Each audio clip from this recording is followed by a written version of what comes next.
Hello, everyone, and welcome to iCritic Live. This is the podcast where we talk about our entertainment, pop culture, and life in between. I'm your host, Kevin T. Rodriguez, film critic of iCritic.net. Thank you so much for spending a few minutes of your time here with me today. And, you know, the world of film lost a titan, one of the true visionaries of Hollywood. That was David Lynch when he died a few weeks ago. And I'm going to be honest, I haven't quite gotten over it.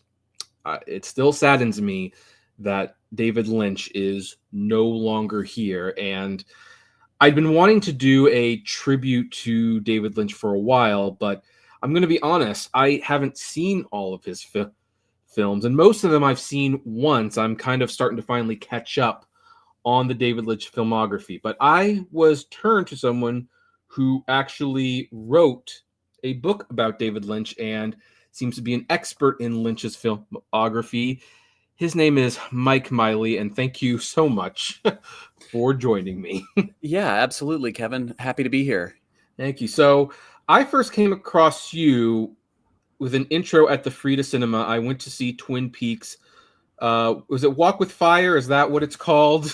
Fire Walk with Me. Fire Walk with Me. And so here's my Twin Peaks story. I have watched Twin Peaks for the first time in the last year, discovered it on Paramount Plus and was watching like an episode a week. On the day I went to see the movie, I had watched the final episode of Twin Peaks season 2 that afternoon. And then after that weird ending, I'm like, well, hopefully the movie will explain something tonight. And yeah, judging by your laughing, that was my response to it. Was like, oh, okay, I guess it's not really going to explain much, if anything. But that being said, it was a great movie. I mean, it was actually one of my favorite David Lynch films, if I'm being perfectly honest. And I am now in the middle of Twin Peaks: The Return. Hell yeah.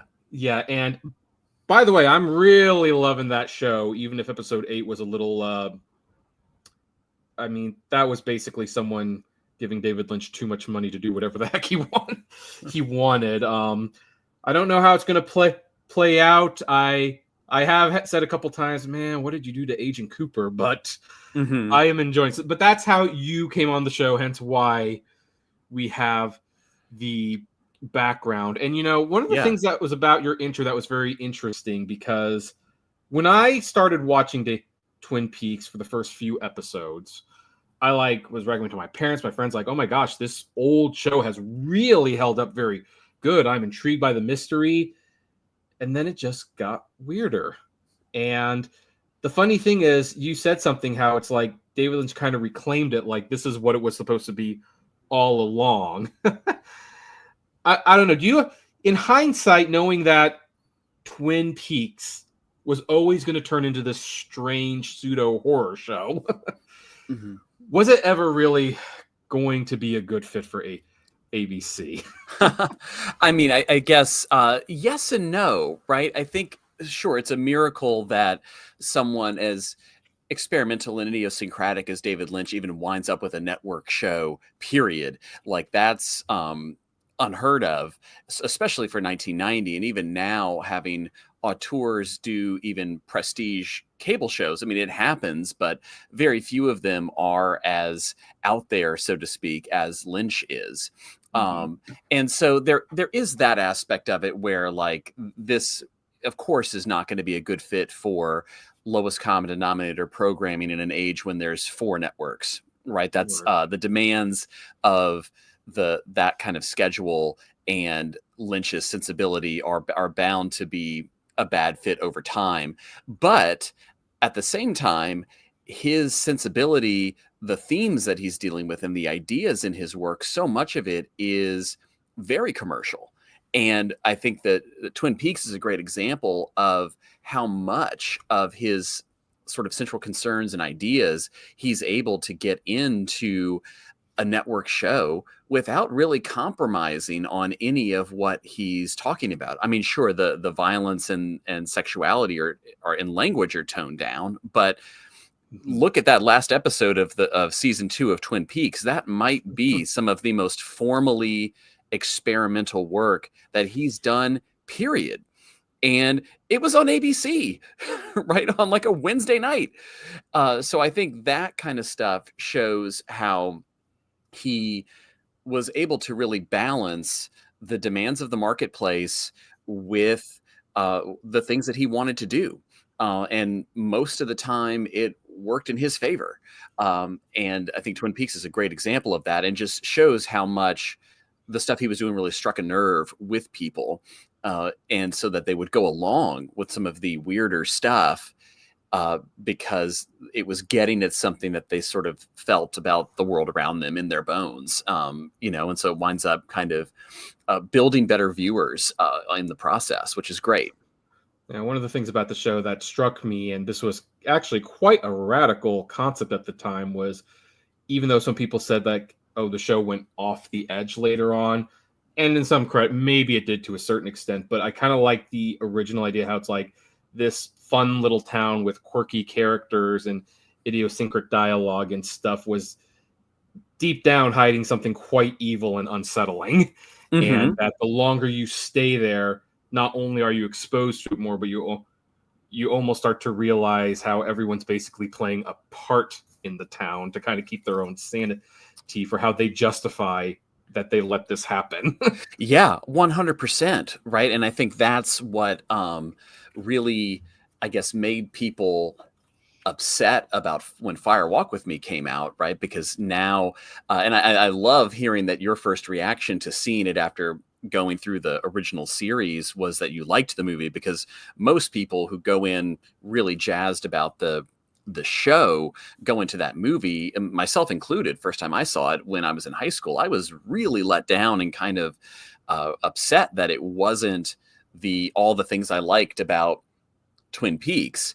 And instead it's this unrelentingly bleak and horrifying depiction of the last 7 days of this teenager, which like is exactly what I told you it was going to be.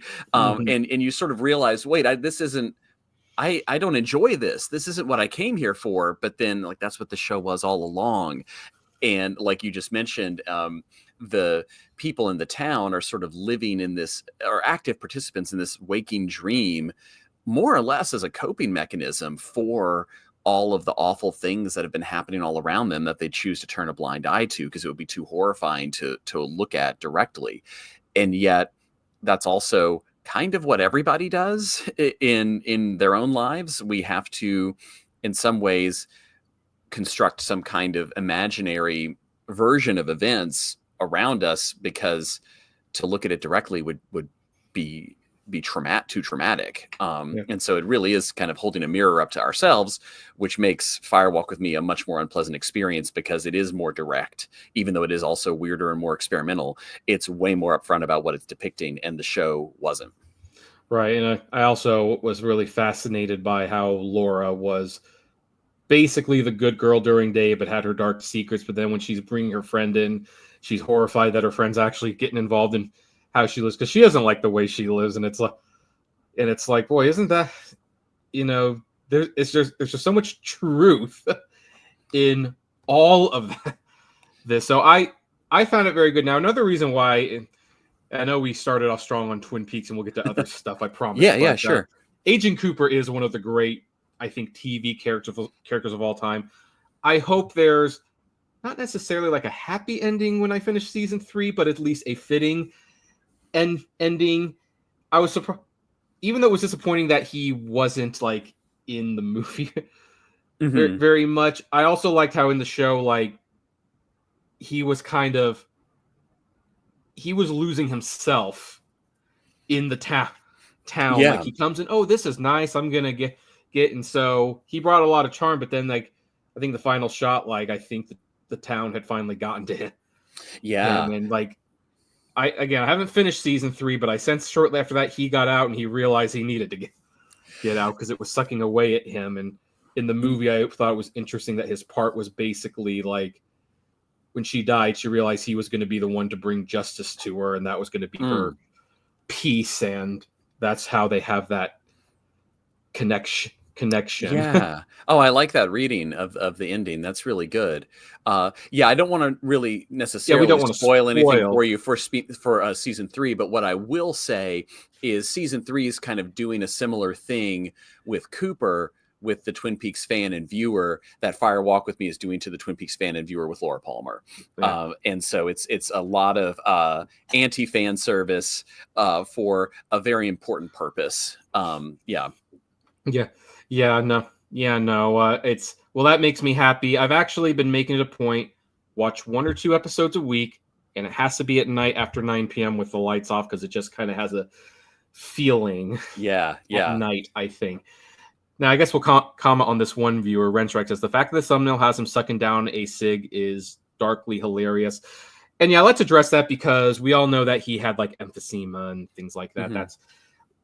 I think it's been confirmed that because he lived in like the LA fires area, the smoke caused complications to his health, and that's very unfortunate. But the reality is, he, like Bette Davis, you rarely saw him without a cigar or a cigarette in his hand. So I mean, it's kind of yeah. I know the circumstances of his death, but to not include a picture like that would kind of be like when the U.S. Post Office did the Bette Midler postage stamp, but they removed her cigarette. It's like you can just tell there would be something dishonest about it because you almost never saw her without it. Yeah, and his public statement after announcing his emphysema is is a pretty frank and honest. I mean, it's just like I love lighting things on fire, and I loved this. It's compromised my health now, but I that's the life I wanted to live, and I'm gonna live with this next stage of my life as well. So I thought it was a pretty a pretty frank and honest way to deal with that announcement. Yeah, right. Now, I want to pick your brain about something. Now, admittingly, the last major thing he did was he was cameoed in Steven Spielberg's The Fabelmans, which is that's a great movie, by the way, folks. Don't let anyone tell you it's boring. If you love filmmaking, that's like a film historian, filmmaker's wet dream of a movie. Oh yeah, that's a top 5 Spielberg, easy. Yeah, easily. Now, Lynch is playing John Ford, and I'm going to state this right now because I know that this one's definitely like a blurring of life and art. I don't know if Spielberg actually met John Ford. I don't know if this was the advice. Oh, it is 100%. Yeah, that is a true story. Oh yeah, that's a true story. Okay. Oh yeah.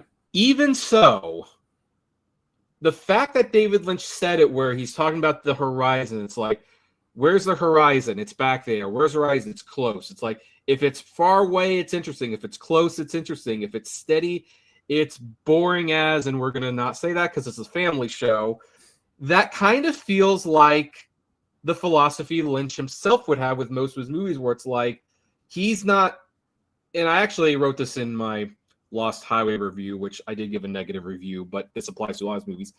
He seems more interested in the presentation and the mystery. It's like he doesn't care about the solution so much. He doesn't always care about like wrapping it all up. It's like, look, it's going to be strange.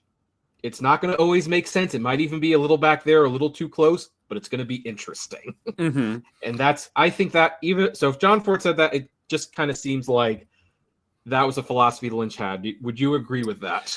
Yeah, I think it's a pretty inspired choice on Spielberg's part because it seems like it's out of left field to have David Lynch play John Ford. Like they seem like, Ford's movies are these sort of mythic pieces of Americana. It's like sort of good guys and bad guys, and so much of it, it's not this dark, morally ambiguous universe for the most part. I mean, there's some exceptions to this. Movies like Stagecoach and How Green with My Valley, which both are good.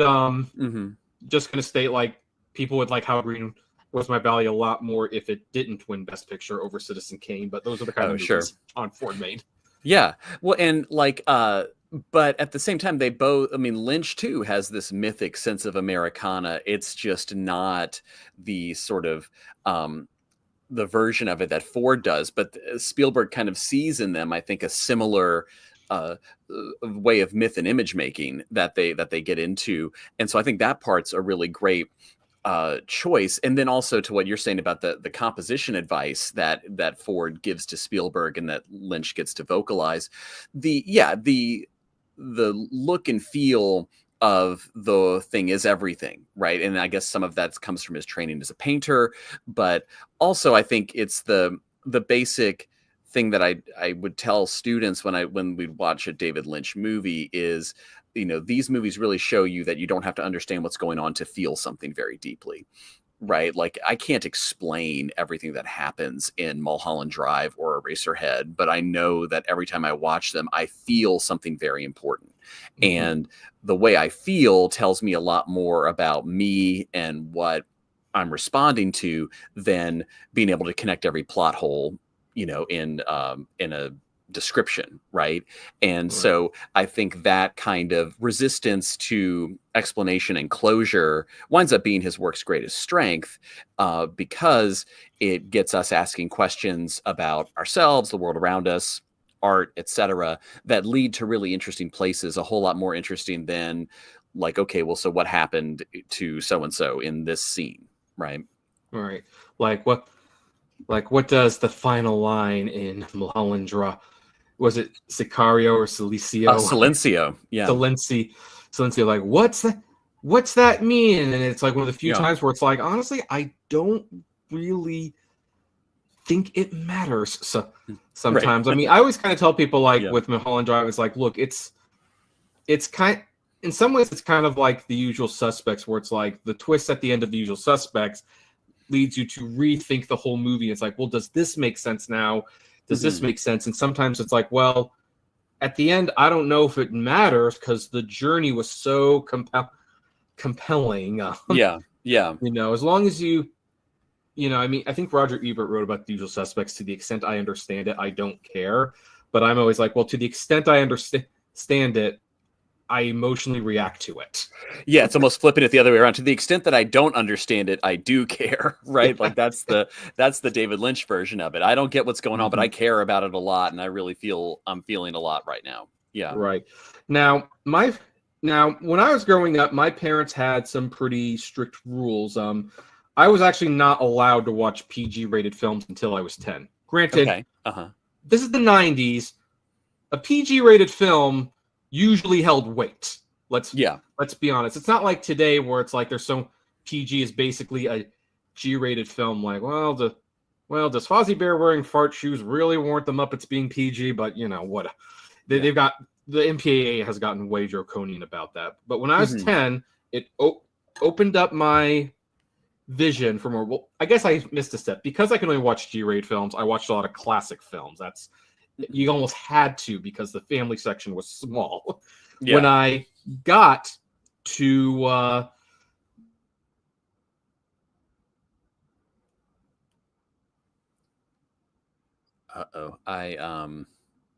see, I lost you for a second here.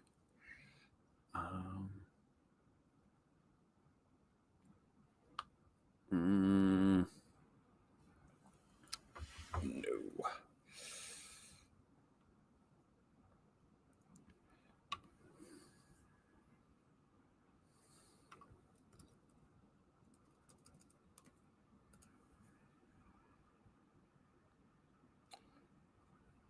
Okay. Let's see.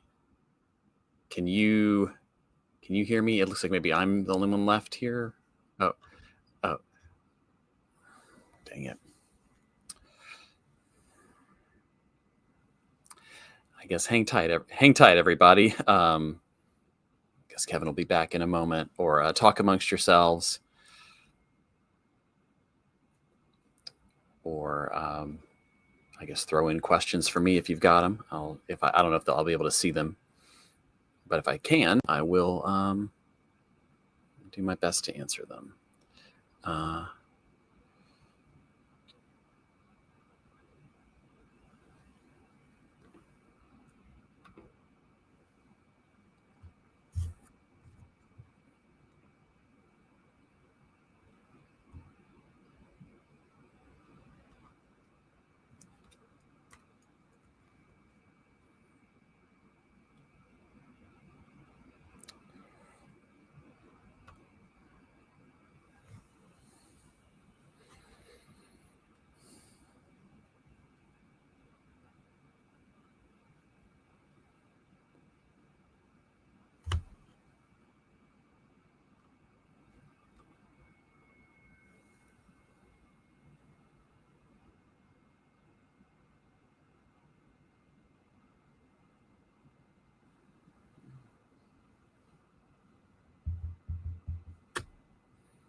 Sorry about this, everybody. And I guess if you are putting things in comments or in the chat, maybe I can't see it because I'm not the host.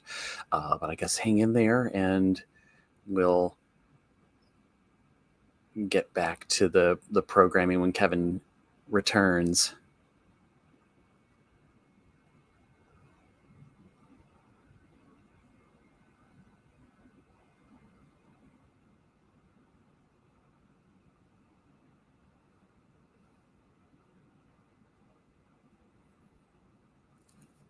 What I guess I can add while we're waiting is that the name of the book that I wrote, that I'm sure we'll talk about this later, but it's called David Lynch's American Dreamscape, Music, Literature, Cinema, and it's available from Bloomsbury Academic Press. You can get it on Amazon if you must, but I'd encourage you to get your local bookstore to order a copy.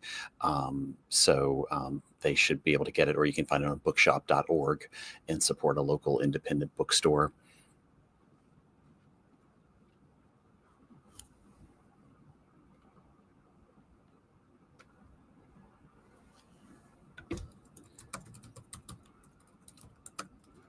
Kevin says he's restarting the router and coming back in a moment.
See, I guess, yeah, thanks to the 6 of you who have stuck around. I'm looking over on YouTube here and I see that there's still a few of you here.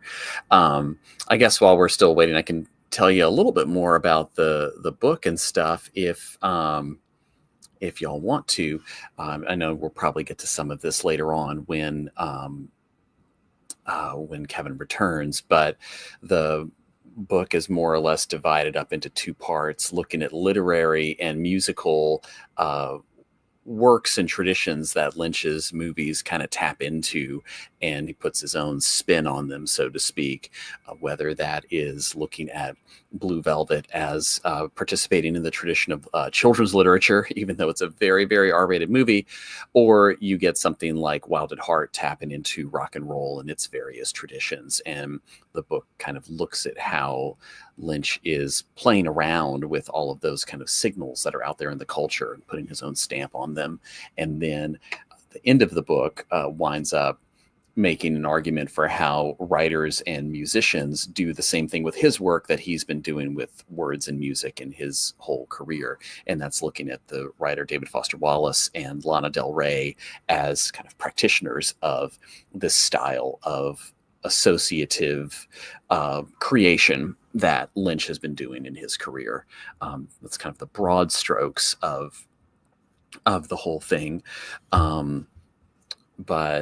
And I guess I don't know how much we'll wind up talking about Blue Velvet in this conversation, because I think Kevin said he's going to see it for the first time this evening. But that is not just my favorite David Lynch movie, but also my favorite movie of all time. So I guess we can have some Blue Velvet chat right now if anyone wants to, so that we wouldn't spoil anything for Kevin, or if you want to see if you can put something in the chat, I'll be able to tell you if I can see it, and I could answer any questions you might have or talk about whatever you'd like.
Are you still here?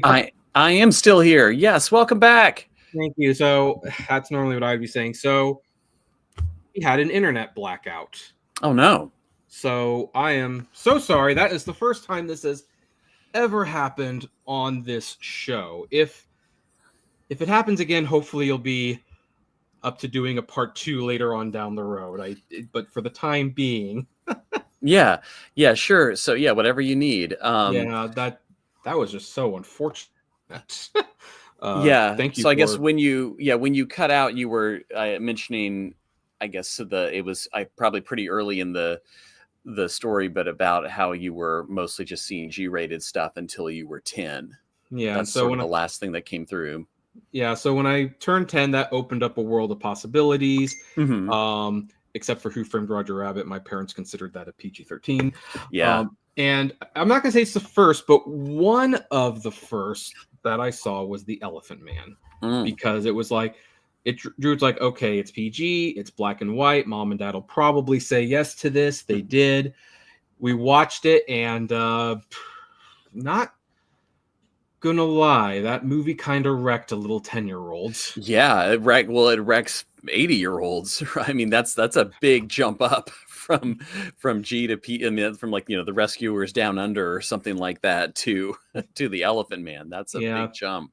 but I was definitely like caught by like not only the visuals but the music and the acting and the way how he shot it, where it's like it kind of felt like it was from John's point of view, and that his world was so bleak. This is what the world looked like to Hmm. him Hmm. every day, and it was, and so it's like, then, because I was a kid who, like, I think my uncle taught me this, like, if you like a movie, look at the director. It's not the Mm. star that makes the movie, it's the writer and the director. So I Hmm. looked, the internet was still fairly new, but I looked up David Lynch. It's like, oh, I want to see more David Lynch movies. Hmm. Well, those hopes were dashed pretty quickly. Yeah. Yeah. um, there, I could not. My parents would not let me rent Eraserhead. They would not let me rent Blue Velvet. And even from everything I've heard, probably for the best. Yeah. Yeah. Yeah. Those are definitely not for tweens. But I guess, was this before or after the Straight Story had come out? This was before the Straight Story, Okay. and then and the fun. So the funny story about the Straight Story. This is like almost a good segue. Mm. We went to see. This was the opening day of Pokemon, the first movie. Okay. Yeah. Now on the billboard, there was a Straight Story, and the reason it stood out to everyone was because that was also rated G, and like there was a comment. There's rarely two G-rated films in theaters at the same time, and we went inside. There was a Straight Story poster. Looked, and I saw a David Lynch film, and it's like, Mm. I know that name. I know that name, and it's like, okay, I want to see this now. And the Straight Story was well, there's a joke you can make, like, well, that's Lynch's most straightforward film. Hmm. Hmm. In some ways, it didn't feel like a David Lynch movie because it was all wholesome and everything. But in another way, it kind of did feel like a David Lynch film. How it was still like, okay, we're gonna follow this old man on a tractor of all scene. We're gonna look at the world a little differently. Hmm. And Hmm. even the whole journey aspect felt very dreamlike, Yeah. if you will. Yeah, I mean, it's definitely one that it took me a while to come around and see all the stuff that he's really up to in that movie. And I guess what does make it jump out a little bit is, I mean, it's written by his partner at the time, Mary Sweeney, but it wasn't developed as a property for him to direct. She was pursuing it on her own, and then he kind of came in and decided that he wanted to direct it after initially it was just going to serve as like in a producerial role. And so he's more, for lack of a better term, a director for hire for that rather than being the originator of the project. But at Mm-hmm. the same time, it is, when you look at it very closely, it is very much a David Lynch film in terms of I mean, it's as much about trauma as Fire Walk with Me is about trauma. It's Mm-hmm. just exploring it in a slightly different way. And where Twin Peaks, or as you'll see later this evening, Blue Velvet, is about take that sunshiny world and maybe digging into the dark underbelly of it. We never go in the Straight Story into the dark underbelly. Instead, all that stuff comes up on its own. Right. There's no descent, but all of those things are there. For all of the characters, but especially for Alvin. I mean, that guy's story, his life is just sort of one traumatic thing after another that he just has to carry with him all the time. Right. And it's something that you always hate to say, like just get to the end and it'll make sense, because it's like sometimes, us snooty critics act like, oh yeah, even if you're not getting it now, you'll get it at the end. But in this case, like it really is, because aside from the traumas he's holding, he's insistent, I have to do the journey this way, even though it's like, well, why don't you just let this nice couple pick you up and take you the last 20 miles? Like, what's it really gonna hurt? And I guess we're talking about spoilers now, but he shows up to his brother's house. His brother doesn't seem very happy to see him, and he looks at that lawnmower and is like, you mean to tell me you drove all the way on that thing to come see me? And Alvin's like, yes. And then his brother seems genuinely touched that he went to that effort to see him. And it's like, no, yeah, it clicks at the end.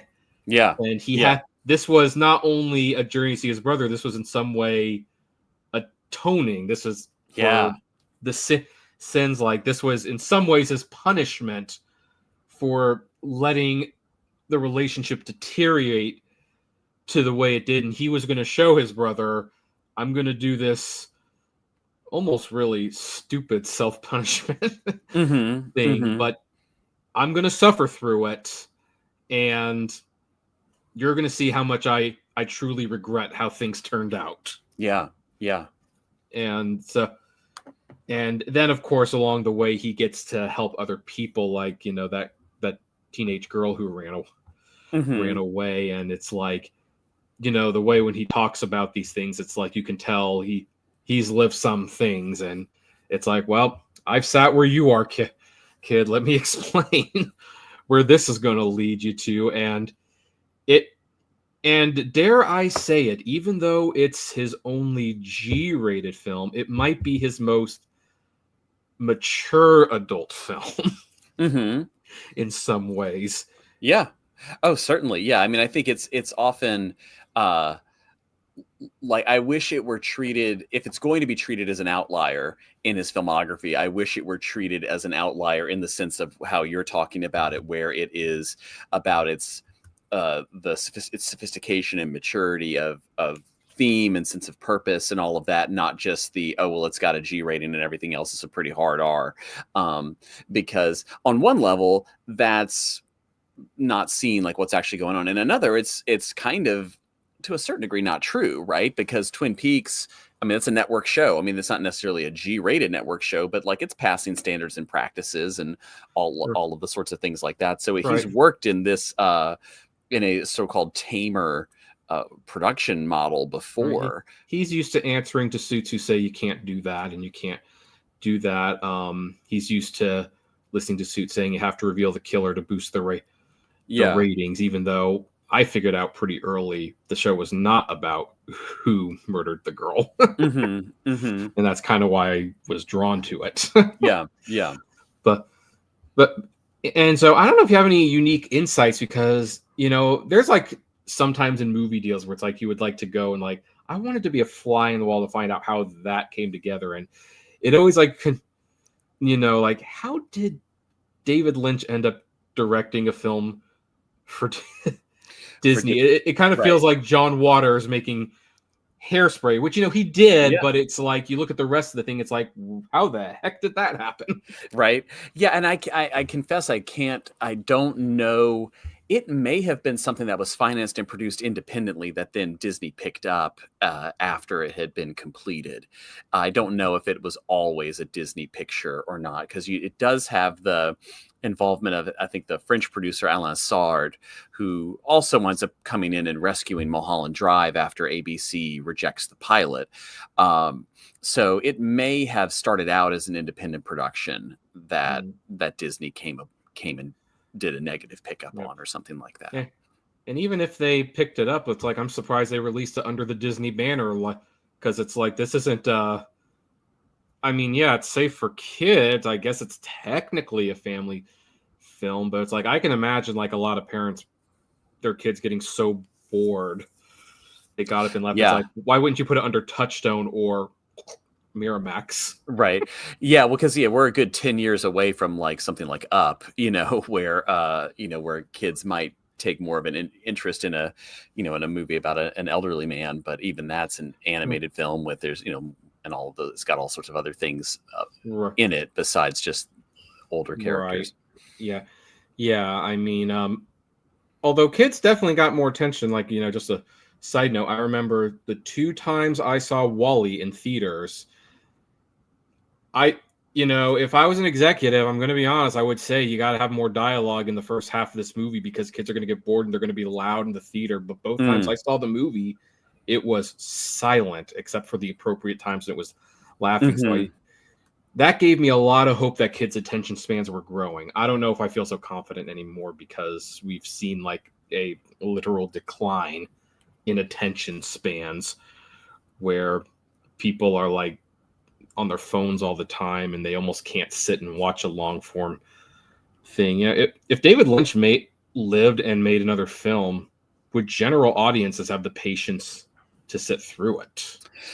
Yeah, I don't know. I mean, I think the audiences for his theatrical films was never, particularly large, right? So I guess it's always kind of coming out in a more specialty market sort of thing. So maybe it wouldn't be an issue in the same way that Wall-E might have. But then again, even with something like Wall-E coming out today, I guess it's good stories, maybe, but I think also good stories well told. People forget that all the other bells and whistles that they're maybe used to aren't there. And I think the reason David Lynch survived was because his movies were typically cheap, and 2, most of them were not huge box office successes. Elephant Man was an exception, I know, but they were cheap enough that they could survive. Like, well, if you can make at least like $5 million at the box office and we sell the right airings to HBO and we put it on VHS, we could probably turn a little profit in that. Yeah, the home video market would certainly a saving grace for a lot of films like this, and I guess too, soundtracks and all the other sort of ancillary revenue streams that movies were able to pursue in the 90s. That's true. And buy soundtrack CDs. Yeah, well, yeah, and I guess the Lost Highway soundtrack, I think, crossed over to 500,000 copies. Like, it's a very successful soundtrack. Now, this is maybe also where we can kind of see how, he was having difficulty getting funding for the things he wanted to do from streaming services. Even being such an established big name auteur, Netflix not being super interested in. Yeah. So there was like, your thoughts on that? Netflix paid tribute to David Lynch's passing, calling him a genius whose work will never be matched. And there were so many people who retweeted and commented, like, so why didn't you fund the last movie he was pitching to you guys? Right. Yeah. Yeah. I mean, it costs them nothing to put out that tweet.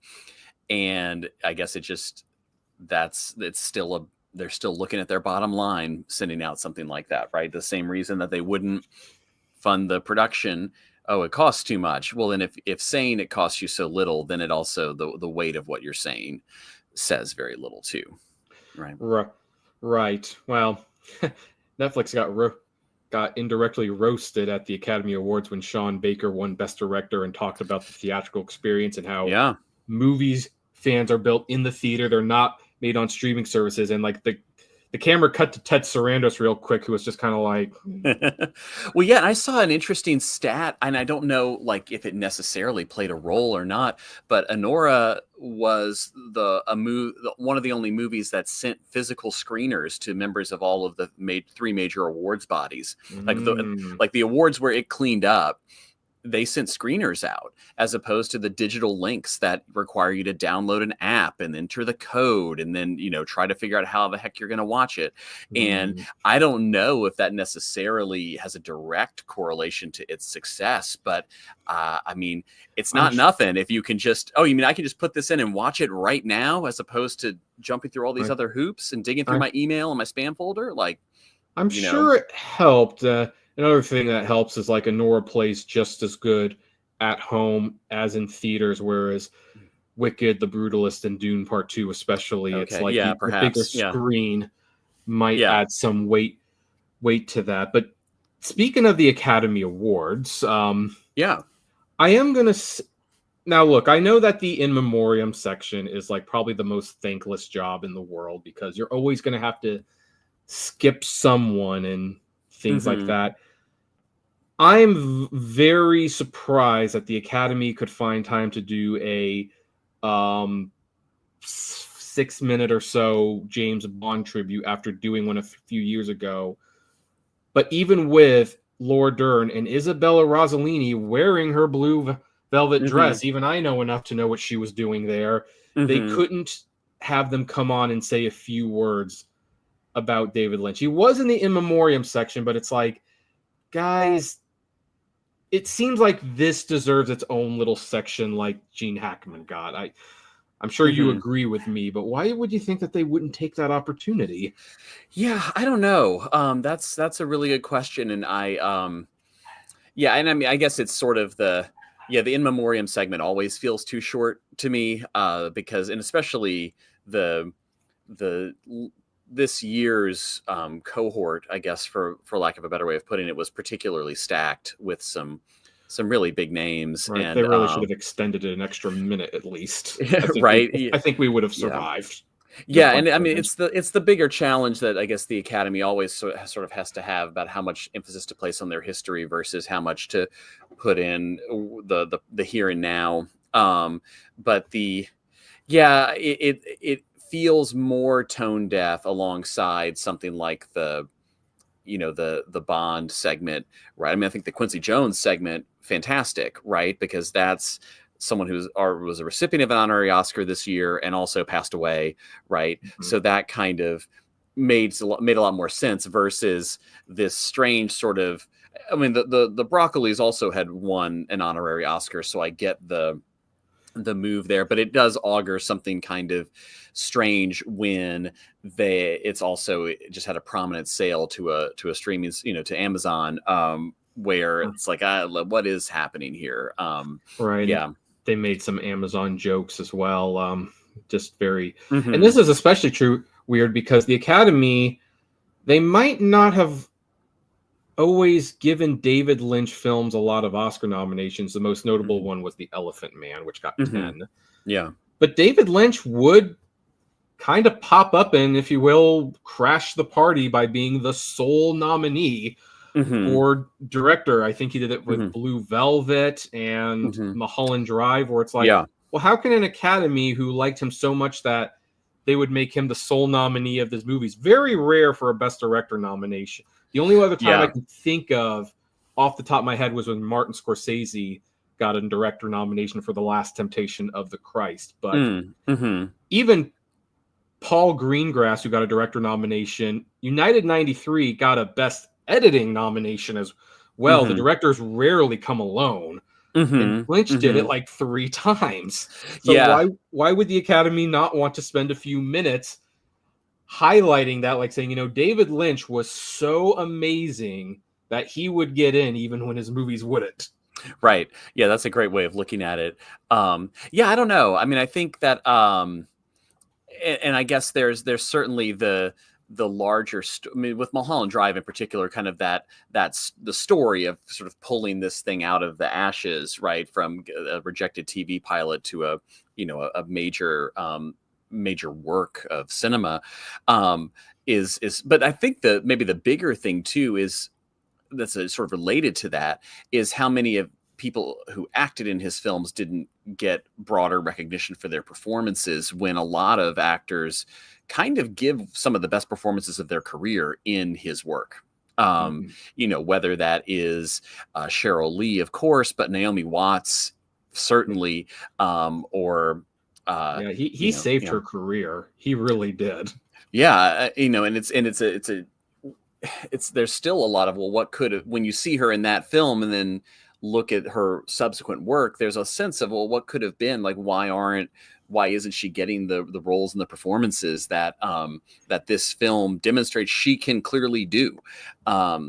that's another thing that's sort of disappointing there. But I mean, you run through all of his films have someone in them who is delivering the performance of their career, and that is an often overlooked thing, I think, in talking about his work as a director, because of so much of the other stuff with mood and style and everything. But as a director of actors, he's clearly at the top of the heap, because you have all of these people who deliver terrific performances every single time, Right. even though there's all these jokes about the kind of strange direction that he will give the actors. It obviously works, right? It gets them to the place they need to be, whether they are puzzled by what he's telling them or not. The proof is up there on the screen that he is directing them incredibly well. Right. Heck, now it dawns on me, Denis Villeneuve was there, and he could have come up and said, like, look, you're honoring me with nominating Dune Part 2 for Best Picture, but I would also like to say there was another filmmaker who attempted to tackle this book before me. Now, that might have been a little awkward and I'm curious to know your thought. I don't like Dune. David Lynch's film. That is such an ugly film. Really, and that's actually unpleasant. I mean, you could argue that David Lynch's films tend to be unpleasant in some ways, but like Dune seemed unpleasant in a very unique way, where it's like this is almost sad to watch. I'm sure that was a lesson in, like, I guess I'm not a mainstream film director. But what do you think of? I mean, I still like that movie. I know it's a flawed thing, but I guess it's a big nostalgia thing for me, where that was the first David Lynch movie I saw when I was really young in theaters. I should not have been brought to the movie, probably, but I'm glad that I was. I'm surprised that was rated PG-13. Yeah. I mean, it's definitely getting away with some stuff, in there, with some imagery that they are sort of deliberately ignoring what it looks like and stuff like that. But yeah, it's I still dig it for those sorts of reasons, and it has some I think regardless, and this is a thing I guess I would say, since I know you're going to go see Blue Velvet later tonight, Dune may be the most important film of his career, and here's why. It's a disastrous experience for him, and it's not well received. And he decides at the end of that process, I am not making another movie unless I have final cut. Like, that's it. I'm not doing it. And Dino De Laurentiis, who produced Dune, had him signed to a 2-picture deal. And I guess De Laurentiis maybe felt a little bad or something about how it had gone as well, and told him, I'm going to honor the 2-picture deal, and you can come make Blue Velvet at this studio that I'm building in North Carolina for a very, very low budget, obviously not the budget of Dune, and you can have final cut if you keep the movie to under 2 hours. And Blue Velvet is 1 frame short of 2 hours long. Spoiler alert, the closing credits, it's like 2 columns of credits to get it to under 2 hours. I've heard like filmmakers do things like that, like on watching the commentary for the Torch Song trilogy. Harvey Fierstein was forced to keep that movie on 2 hours, play was 4 hours, and he deliberately made it 2 hours and 1 second so that if they wanted to keep their logo in there, they have to let it be a second above. So you weren't the first person who Dune was the first. So I mean, in that sense, that's where Dune's a good thing. Now, I disagree that David Lynch's Dune is better than the Denis Villeneuve one. I think it's pretty clear that Denis Villeneuve movie is better. But do you know what this Spice Divers alternative Redux version is? I mean, there's a lot of different cuts of Dune that you can kind of find here and there, either bootlegged cuts or fan edits or things like that from available material that people have found, because Lynch had a longer cut that got hacked down to the 2 hour and 20-minute version that is there, and they have resurfaced it a variety of times. There was a televised version that is credited as being directed by Alan Smithy rather than Lynch. Right. That has some of that footage put in, but it's not really his cut. And so you've got some versions like that. It had they played it on like the Sci-Fi Channel in the late 90s when they had that that remake of the TV movie version of Dune with William Hurt. That, but in anticipation of that, they played it on TV at one point. But yeah, you can find versions of these things online. I've never like really gone through and like tracked one down to rewatch it or to watch it. Like I probably should at some point, but I do kind of sometimes I just want to stick with the version that's an official release and things like that. Yeah. Well, unless the director comes out and says, this is the version I would prefer you watch, like Terry Gilliam in Brazil. Sure. Like, he hates the Love Conquers All edition, and like he's pretty clear that's why I like the Criterion Collection. It has all the different cuts and things like that. Yeah. So I don't know if it's worth it, Mike and I Critic. Well, I might try it. I mean, I don't know, because the problem is like the theatrical cut is so unpleasant to watch that it's like the idea of watching a 3-hour version or whatever. It's like, oh, shoot me now. Now, that being said, because his work was divisive, but there was one, I'm sure you've stumbled upon it, there was at least one critic who seemed to have a particular vendetta against him. Ironically, one of my favorite film critics, the guy who inspired me to do all this, Roger Ebert, famously didn't give David Lynch a good review until The Straight Story, and I think only that and Mulholland Drive were the only two positive reviews he gave, including movies like The Elephant Man, which was strange because it's like that seems like something he would like. I mean, I don't know, how do you explain that the most famous film critic in America seemed to have a real bone to pick with Lynch?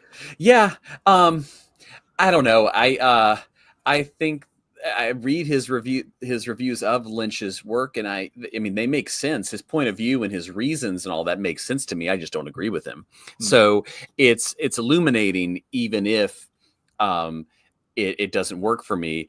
And it's interesting how I think, and it's been a long time since I've kind of gone back and looked at some of this stuff, but a lot of the filmmakers who clearly benefited from the road that Lynch paved, Ebert does like, right? Like Tarantino or the Coen brothers, or some other, and he's very, very savvy about them, and doesn't necessarily pick up on the correlation, right, between the two. But shows that no one's perfect. Well, and two, I guess a lot of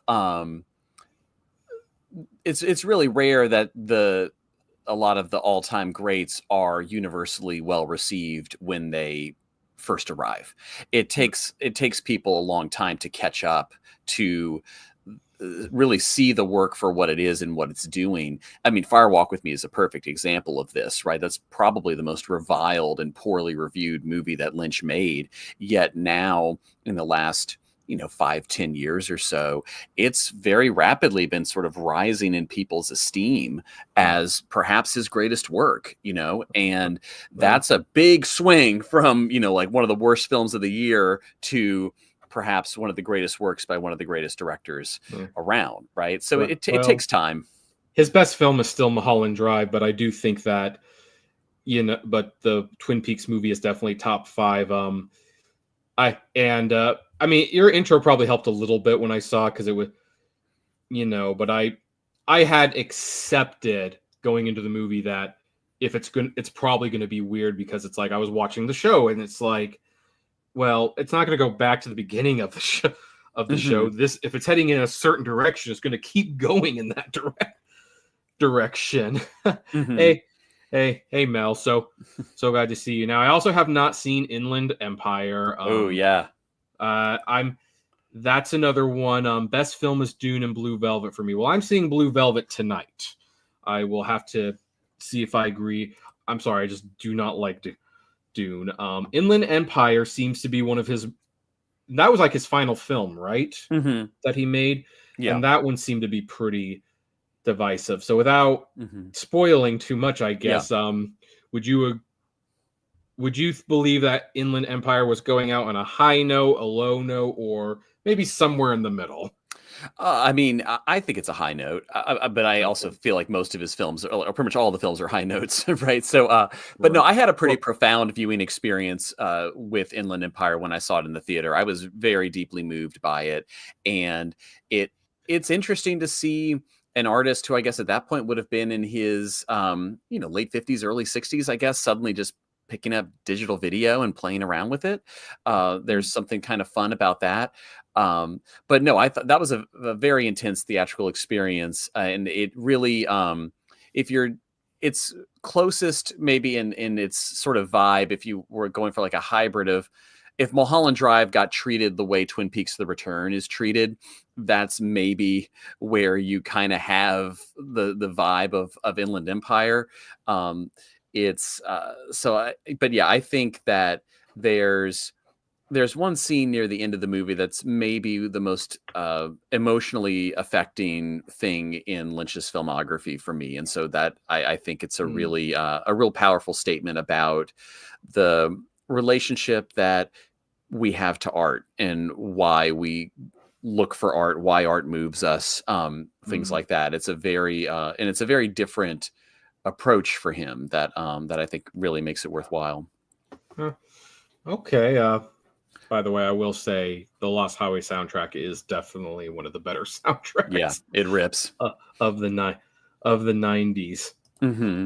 So we've talked about the movies, and the thing was, I'm not even not having seen Inland Empire. I'm actually gonna ask Frida Cinema, like, are you guys gonna show this as well? Because if you are, I'm gonna hold off on opening my Criterion Uh-huh. set. I do believe that movies are best experienced for the first time in theaters, if Yeah.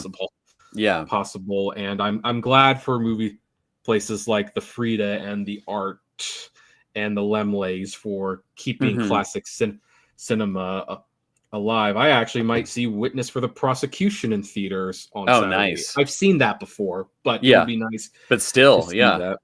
Yeah, that I think I saw Inland Empire at a Limley. I saw it at the Limley in Pasadena. That's Oh, where it was playing when I saw it. And I had also seen it at the the Arrow in Santa Monica. Those were oh, okay. a couple of places I'd gone to see when I lived out in LA. Yeah, I don't know if I've seen a movie at the Arrow yet. I don't know if it's still around. We lost so many theaters during COVID. Oh yeah, But I think it's still the American Cinematheque runs it. I know they lost the Egyptian and they're at the Los Feliz 3, but and I then think they're still Netflix around. bought it and Yeah. restored it, so now it's used as their one of their 4-year consideration. Hmm. Got mixed That's a feelings great about. theater. I mean, yeah, Yeah, that was my favorite theater in LA was the Egyptian. I really loved that yeah, that place. definitely got mixed feelings about Netflix owning it. It's like, well, I'm glad it Yeah. survives. At the same time, I'd like to watch, but any anyway. So now that we talk about the films, we Yeah. cannot end the episode without talking about the greatest final act David Lynch ever did, directing his coffee commercials and co-starring on the Cleveland Show. Yeah. No, in Yeah. all seriousness, so what do you think about that's what his career became at the end, selling coffee and voicing a kind of self-parody of himself? Oh, yeah. Well, I mean, I think there's probably a whole different book that someone ought to write about the way that he adapted to the digital era and the way that he sort of cultivated or created a certain kind of brand even when he wasn't really that was at its strongest when he wasn't really making films anymore. Mhm. I think certainly he's an early adopter of the internet with davidlynch.com and the things that he would do on that website. uh, I and saw some of that stuff. It was weird. yeah, yeah, right. But like, so, he's doing this in like the early 2000s, and some of that material winds up in being part of Inland Empire and stuff like that. So I mean, he's got that sort of thing going on, and then yeah, the guest spots on like Cleveland Show, Family Guy, Louie, all sorts of other kind of programs where he is basically playing, if not himself, the broader public's idea of what he must be like or who he is, right? Yeah. And it's a fantastic way to keep himself in the forefront of people's imaginations and all of that when he's not necessarily making work, so that by the time we are in the 2020s and he gets back to doing the weather reports on his YouTube channel, right? People know him and have seen him, even who maybe haven't seen one of his films or have only seen a couple of them. They may have encountered him first, like as a meme, basically. And there's maybe some aspect of that might seem kind of silly, but I think all of it is incredibly true to who he is and what his sensibility was. It wasn't a caricature of himself in the way that maybe other artists or performers had to kind of settle into doing some kind of, I mean, I guess I'm thinking like of someone like Orson Welles or something like that, right? It's not like the stuff that he was doing in his 60s and 70s was, as far as those public appearances and things like that, was particularly honoring his best work, right? I mean, it just wasn't the situation that he was in. Whereas Lynch was able to kind of do it in a way that only intensified his artistic persona in a way that you would not expect someone entering his 60s and 70s to be in command of new media in the way that he was, and sort of being a trailblazer for it. And I would love to see somebody try to figure out how he did that, because it's incredibly business savvy for someone who also is wholeheartedly dedicated to the uncompromising art life, wound up finding a way to be incredibly adaptive to the new market that was developing around him. Yeah, if someone wants to write that book, please do. And by the way, before anyone comments while listening to this, yes, I am fully aware that he directed all of Twin Peaks: The Return. We talked about that earlier. It's just, I sometimes wonder how many film fans realize that David Lynch played a bartender in the Cleveland show. Like, it was just like, and I mean, also, this just goes to show how almost out of touch with other people I was, because when my friends would watch the Cleveland show and I say, oh, I love that David Lynch is voicing himself, and they're like, who's David Lynch? And it's like, directed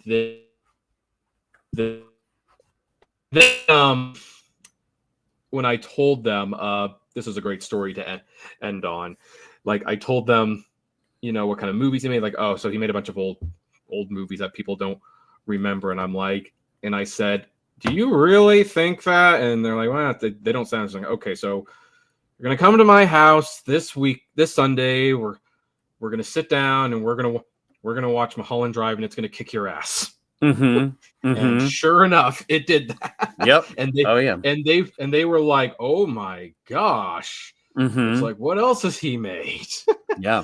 So his work will go on. And by the way, folks, if you want to read a book about his work, you can get Mike's book, David Lynch's American Dreamscape. It's in paperback and hardback, although the hardback is a little expensive. Yeah, that's just for university libraries. That's not for the average user. So don't buy the hardback. Okay, but yeah, you can buy it here, and read more about his work there. And just to let you know, for those who gave me flack about the cigarette, on his cover, David Lynch lighting up a cigarette. The man was known for smoking. I don't know what to say. As for everyone else, great photo. Yeah.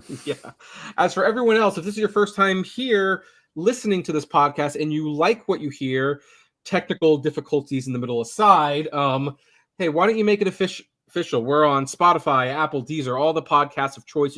You can check us out on YouTube. And Mike, thank you once again for spending this time with me. And as always, everyone, I will see you at the movies. Take care.